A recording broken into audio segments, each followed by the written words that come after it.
আজি আমাৰ বাবে আমাৰ মহাবিদ্যালয়ৰ বাবে এটি আনন্দৰ দিন। সদ্য ঘোষিত গুৱাহাটী মহাবিদ্যালয়ৰ ষষ্ঠ ষান্মাসিকৰ যি ফলাফল, যি ৰিজাল্ট, সেই ৰিজাল্টে আমাৰ অভয়াপুৰী মহাবিদ্যালয়লৈ সুনাম কঢ়িয়াই আনিবলৈ সক্ষম হৈছে। আমাৰ মহাবিদ্যালয়ৰ 4টা বিভাগৰ 8গৰাকী ছাত্ৰ ছাত্ৰীয়ে গুৱাহাটী বিশ্ববিদ্যালয়ৰ ভিতৰতে স্থান লাভ কৰিবলৈ সক্ষম হৈছে। বিভাগকেইটা হ'ল এনেকুৱা: হিষ্ট্ৰী বিভাগত আমাৰ মহাবিদ্যালয় বিশ্ববিদ্যালয়ৰ ভিতৰতেই প্ৰথম স্থান অধিকাৰ কৰিবলৈ সক্ষম হৈছে। আমাৰ মহাবিদ্যালয়ৰ ছাত্ৰ ভিগুনাথ, তেওঁ 8.54 CGPAৰে গুৱাহাটী বিশ্ববিদ্যালয়ৰ ভিতৰতেই প্ৰথম স্থান অধিকাৰ কৰিছে।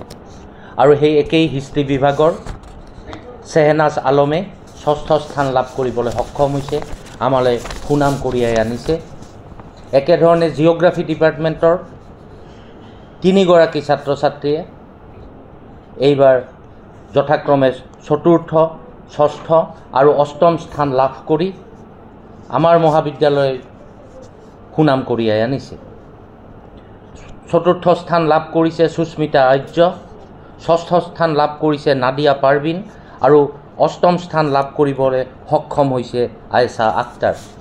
এয়া জিঅ'গ্ৰাফী ডিপাৰ্টমেণ্টৰ লগতে অভয়াপুৰী মহাবিদ্যালয়ৰ বাবেও আজি এক গৌৰৱৰ দিন।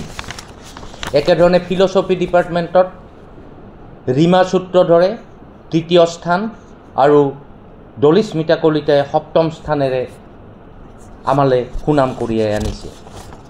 ইয়াৰ উপৰিও আমাৰ মহাবিদ্যালয়ৰ ফিজিক্স ডিপাৰ্টমেণ্টৰ কৰিশ্মা ৰাণী ৰয়ে 5ম স্থানেৰে গুৱাহাটী বিশ্ববিদ্যালয়ৰ ভিতৰতেই স্থান লভিছে আৰু অভয়াপুৰী মহাবিদ্যালয়লৈ সুনাম কঢ়িয়াই আনিছে। এই চেগতে আমি এই 8গৰাকী ছাত্ৰ ছাত্ৰীক, কৃতি ছাত্ৰ ছাত্ৰীক আমাৰ মহাবিদ্যালয়ৰ ফালৰ পৰা কৃতজ্ঞতা জনাইছোঁ, বহুত বহুত শুভেচ্ছা জ্ঞাপন কৰিছোঁ। আমি আশা কৰিছোঁ এই 8গৰাকী ছাত্ৰ ছাত্ৰীয়ে আমাৰ যি বাকী ছাত্ৰ ছাত্ৰীখিনি আছে তেওঁলোকৰ বাবে প্ৰেৰণাৰ উৎস হওক।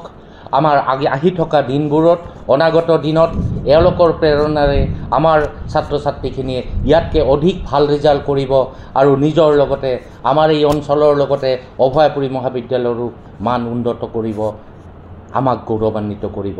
ধন্যবাদ।